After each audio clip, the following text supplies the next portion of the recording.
بسم اللہ الرحمن الرحیم۔ السلام علیکم۔ آج 17 نومبر بروز منگل ہم بات کریں گے ثانیہ ماڈل ٹاؤن کیس کے حوالے سے۔ یہ ایک ایسا کیس ہے جو پاکستان کی تاریخ میں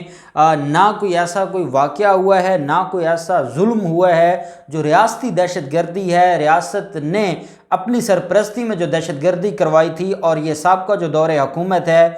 نون لیگ کا، اس میں یہ ظلم ہوا تھا، بربریت ہوئی تھی اور معصوم لوگوں کی جانیں لی گئی تھیں۔ اور دکھ یہ ہے کہ اس ثانیہ کا آج تک انصاف نہیں مل سکا، اور جو اصل ذمہ داران ہیں وہ آج بھی دندناتے پھرتے ہیں۔ نہ کوئی اس کیس کی بات کرتا ہے، نہ کوئی اس کیس کو۔ میں آج دیکھ رہا تھا ثانیہ ماڈل ٹاؤن کیس کی سماعت تھی، کوئی میڈیا چینل جو ہے وہ اب اس کو کوریج نہیں دیتا، کوئی ایک خبر تک نہیں چلاتا، کوئی ایک ٹکر نہیں چلاتا، اور ہم اتنی بڑی دہشت گردی کو کیسے بھول گئے ہیں۔ میں یہ سمجھتا ہوں کہ شریف خاندان، پاکستان مسلم لیگ نون کے خلاف چاہے کرپشن کے کیسز ہیں، چاہے ان کے خلاف اینٹی کرپشن نے کوئی کارروائی کی ہے، چاہے ایف آئی اے کوئی کارروائی کر رہا ہے یا نیب نے کوئی کارروائی کی ہے، سب سے اہم کیس وہ ثانیہ ماڈل ٹاؤن کا ہے، جب پوری دنیا نے کیمروں کی نظر سے دیکھا کہ رات 12 بجے سے لے کے دن 12 بجے تک 12 گھنٹے وہاں خون کی ہولی کھیلی جاتی رہی، معصوم عورتوں کے منہ میں گولیاں ماری گئیں، بچوں کو، ماں کے پیٹ میں بچوں کو قتل کیا گیا، 100 لوگوں کو ڈائریکٹ گولیاں ماری گئیں، اور اپنی طرف سے یہ 100 لوگوں کو مار چکے تھے۔ ان کی زندگی تھی کہ وہ بچ گئے اور وہ زخمی ہوئے، اور 14 لوگوں کو شہید کیا گیا۔ اور اس کیس کا نتیجہ 17 جون 2014 سے لے کے آج 17 نومبر 2020 ہے۔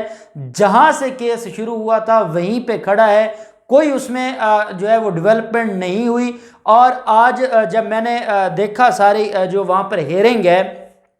جو پولیس والے آتے ہیں،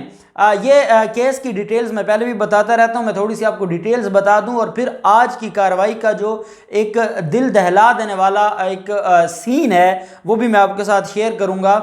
اس کیس میں یہ 2 ایف آئی آرز تھیں۔ 17 جون 2014 کو جب یہ واقعہ ہوتا ہے تو S H O Faisal Town کی مدیت میں ایک مقدمہ درج ہوتا ہے، اور وہ مقدمہ چلتے چلتے جب اس میں ان لوگوں کے خلاف ہی کارروائی شروع ہو جاتی ہے جو اس دن مضروب تھے، جو مضروب لوگ، جو زخمی لوگ اس وقت جو ہے وہ جن کو ہاسپٹلز میں 1122 والے لے کر گئے تھے، انہی کو ہاسپٹلز سے اٹھا کر یہ تھانوں میں انہوں نے بند کیا تھا اور ان کے خلاف کیسز بنائے تھے۔ جو مظلوم تھے، جو جن کے اوپر ظلم ہوا تھا، انہی کو ملزم بنا کر انہوں نے ایف آئی آر میں اور پولیس کی مدیت میں یہ مقدمہ درج ہوا تھا۔ اس کے بعد ایک معاملہ چلتا ہے، 14 اگست کو ایک دھرنا شروع ہوتا ہے، احتجاج شروع ہوتا ہے۔ پاکستان کے جو موجودہ وزیر اعظم ہیں عمران خان اور ڈاکٹر طاہر القادری مل کر ایک دھرنا دیتے ہیں، اور اس دھرنے کے پریشر میں آ کر اور جنرل رحیل شریف نے اپنا کردار ادا کیا، اور منہاج القرآن اور پاکستان عوامی تحریک کی کیا جو مدیت میں ایک مقدمہ، ایک نئی ایف آئی آر درج ہوئی۔ اب اس نئی ایف آئی آر میں نواز شریف، شہباز شریف، حمزہ شہباز اور یہ جتنے لوگ ہیں، ان سارے لوگوں کو اس کے اندر بطور ملزم جو ہے وہ نامزد کیا گیا تھا، اور کیس چل پڑا۔ پھر مسئلہ بن گیا جے آئی ٹی کا۔ جے آئی ٹی بنا دی شہباز شریف اینڈ کمپنی نے، انہی پولیس افسران پر اور اسی صوبے کے پولیس افسران پر جو اس پوری خون کی ہولی کھیلنے میں ملوث تھے۔ اب جب قتل کرنے والے کو کہا جائے کہ آپ تفتیش کریں تو کون سا انصاف ہوگا؟ اور یہی ماننا تھا، اور یہی جو ہے وہ جو مظلوم تھے ان کا سٹانس تھا کہ ہمیں یہاں سے انصاف نہیں ملے گا۔ لیکن معاملہ چلتا آیا، اور جب ان کی نئی لیگل ٹیم آئی پاکستان عوامی تحریک کی، انہوں نے کہا کہ اس ایف آئی آر میں جو چلان سبمٹ ہو گیا ہے، جو تفتیش اور جے آئی ٹی کی رپورٹ ہے، اس میں کچھ نہیں ملنے والا، اس میں کوئی کارروائی نہیں ہونے والی۔ تو ایسے میں پھر ایک استغاثہ فائل کیا گیا، پرائیویٹ کمپلینٹ فائل کی گئی، اور اس پرائیویٹ کمپلینٹ میں عدالت نے جو بڑے ملزمان تھے ان کو طلب کرنے سے انکار کر دیا، جو چھوٹے ملزمان تھے ان کو طلب کرنے کا حکم جاری کیا۔ اس کو چیلنج کیا تھا لاہور ہائی کورٹ میں۔ لاہور ہائی کورٹ کے 3 رکنی بینچ نے جو ہے وہ 2-1 کی اکثریت سے 2 جو آنریبل ججز تھے انہوں نے یہ فرمایا کہ ان لوگوں کو طلب نہیں کیا جانا چاہیے۔ جسٹس قاسم خان صاحب جس وقت چیف جسٹس ہیں، ان کا یہ ماننا تھا کہ ان کو طلب طلب کرنا بنتا ہے، وہ معاملہ سپریم کورٹ چلا گیا جو آج تک پینڈنگ ہے۔ نئی جے آئی ٹی بنائی گئی، نئی جے آئی ٹی بن گئی، سارے معاملات ہو گئے، اس کے اوپر کارروائی شروع ہو گئی۔ جب تفتیش مکمل ہونے والی تھی تو نون لیگ نے اس کو چیلنج کیا، اور وہ چیلنج کر کے سیم ڈے بغیر نوٹسز کیے لاہور ہائی کورٹ سے سسپینڈ کروا دیا اس جے آئی ٹی کو، اور وہ آج تک جے آئی ٹی کے کیس کے اوپر دوبارہ سماعت نہیں ہوئی۔ حالانکہ یہ معاملہ سپریم کورٹ گیا تھا، اور 12 فروری 2020 کو سپریم کورٹ نے لاہور ہائی کورٹ کو 3 ماہ کا ٹائم دیا تھا کہ 3 ماہ کے اندر اس کو ڈیسائیڈ کیا جائے۔ 12 فروری سے آج 17 نومبر ہے، جے آئی ٹی کی پٹیشن لاہور ہائی کورٹ میں پینڈنگ ہے۔ بینچ بنا تھا، پہلی سماعت پہ ایک جج صاحب نہیں تھے، بینچ ملتوی ہو گیا، کیس ملتوی ہو گیا، اور آج تک دوبارہ اس کے اوپر سماعت نہیں ہوئی۔ اب معاملہ آ جاتا ہے کیس کا۔ اب یہ جو کیس اس وقت چل رہا ہے، یہ 2 کیسز ہیں۔ ایک تو یہ ہے جو پولیس کی ایف آئی آر تھی، مظلوموں کو ملزم بنا کر پیش کیا گیا تھا ان کے خلاف، اور یہ کافی عرصہ جیل میں بھی رہے، پھر ضمانتیں اور وہ سارا معاملہ، اس میں جو ہے وہ پولیس بڑی جلدی سے کارروائی کروا رہی ہے، اور لگ یہ رہا ہے کہ کہیں مظلوموں کو جو ملزم بنایا گیا تھا کہیں ثانیہ ماڈل ٹاؤن میں سزا نہ ہو جائے، اور اگر یہ سزا ہو جاتی ہے کیونکہ جھوٹے میڈیکل سرٹیفکیٹ بنوائے گئے، جو ہے وہ جناح ہاسپٹل کے بڑے سینئر ڈاکٹرز اس میں انوالو تھے، سینئر پولیس آفیسرز نے آ کر ان کے خلاف بیان دیا۔ جس جے آئی ٹی کی بنیاد پر کیس کی کارروائی ہو رہی ہے وہ پہلی جے آئی ٹی ہے جو پولیس نے خود بنائی تھی، تو ساری جو ایویڈنس ہے وہ مظلوموں کے خلاف ہے جن کو ملزم بنایا گیا تھا، تو اللہ نہ کرے کہ ان کو سزا ہو جائے، اور وہ سزا ہوئی تو یہ اور ایک بڑا سانحہ ہوگا کہ مظلوموں کو ملزم بنایا گیا اور اس کے بعد ان کو سزا سنا دی گئی۔ باقر نجوی کمیشن رپورٹ تھی، لیکن وہ ہمارا قانون یہ کہتا ہے کہ وزیر اعلیٰ نے وہ کمیشن بنایا تھا، اب یہ جو ہے وہ صوبائی حکومت کی مرضی ہے، چاہے اس کو بطور ایویڈنس پروسیکیوشن حصہ بنائے یا نہ بنائے۔ وہ باقر نجوی کمیشن کی رپورٹ پبلک ہو گئی لیکن بطور ایویڈنس چالان کا حصہ نہیں بنی، اور وہ ردی کی ٹوکری میں پھینک دی گئی، اس کی کوئی حیثیت نہ رہی۔ قوم کو تو پہلے پتا تھا کہ کس نے ظلم کیا ہے اور کون یہ خون کی ہولی کھیل رہا ہے، لیکن وہ بھی معاملہ وہاں پر ہو گیا۔ جو نئی جے آئی ٹی بنی تھی وہ بھی پینڈنگ ہو گئی۔ اب ہوتا یہ ہے کہ جو وہ پولیس افسران ہیں، کوئی ڈی ایس پی ہے، کوئی ایس پی ہے، کوئی جو ہے وہ ایس ایچ او ہے، سب انسپیکٹرز ہیں، اے ایس آئی ہیں اور باقی کانسٹیبل ہیں، یہ 130 پولیس افسران ہیں جو عدالت میں پیش ہوتے ہیں۔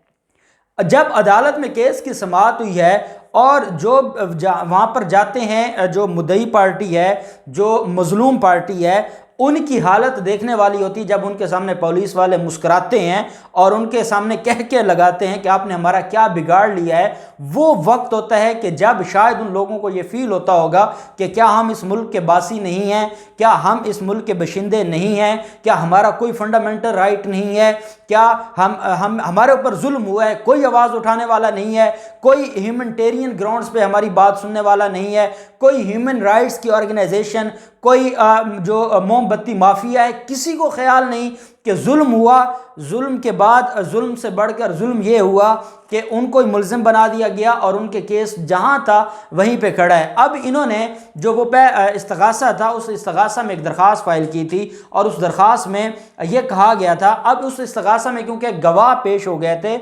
جو مدعیوں کے گواہ تھے وہ پیش ہو گئے تھے، اب جرح کرنی تھی، اور جرح کرنی تھی ملزموں نے۔ اب ملزموں کے وکیل جرح نہیں کہہ رہے، وہ کبھی کوئی بہانہ لگا دیتے ہیں، کبھی کوئی بہانہ لگا دیتے ہیں، جرح نہیں کہہ رہے۔ اب کیا ہوا کہ انہوں نے ایک نئی درخواست فائل کر دی اور اس درخواست میں یہ موقف لیا کہ یہ جو معاملہ ہے یہ دہشت گردی کا نہیں ہے، یہ عام قتل اور اقدام قتل کے اور ہرٹ کے معاملات ہیں اور دفعات ہیں، ان کو بھیجا جائے